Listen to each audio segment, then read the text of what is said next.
Hello বন্ধুরা, তোমরা সবাই কেমন আছো? আশা করছি তোমরা সবাই ভালো আছো। আজকে আমি বানাবো চিকেন স্যুপ। চিকেনটা ভালোভাবে ধুয়ে নিয়ে সামান্য একটু তেল দিয়ে চিকেনগুলো দিয়ে দেব। চিকেনগুলো এপিট ওপিট করে নিয়ে জল দিয়ে দিতে হবে। আপনারা এখানে যতটা স্যুপ রাখবেন ঠিক তার ডবল জল দিতে হবে। তারপর তেজপাতা এবং গোলমরিচ দিয়ে দিতে হবে। ওইদিকে মাংসগুলো সেদ্ধ হতে হতে আমি কর্নফ্লাওয়ারটা গুলে নেব সামান্য একটু জল দিয়ে।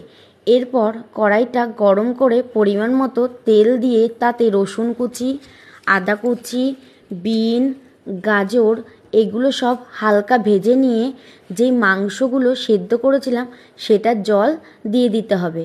তারপর ফুটে উঠলে সয়া সস দিতে হবে।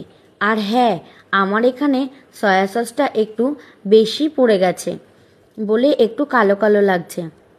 আপনারা পরিমাণ মতন দেবেন। সামান্য একটু ভিনিগার, গোলমরিচের গুঁড়ো, পরিমাণ মতো লবণ আর যেই মাংসগুলো সিদ্ধ করে রেখেছিলাম সেগুলো দিয়ে এরকম ফুটে উঠলে কর্নফ্লাওয়ারটা দিয়ে নামিয়ে নিলেই তৈরি আমাদের চিকেন স্যুপ।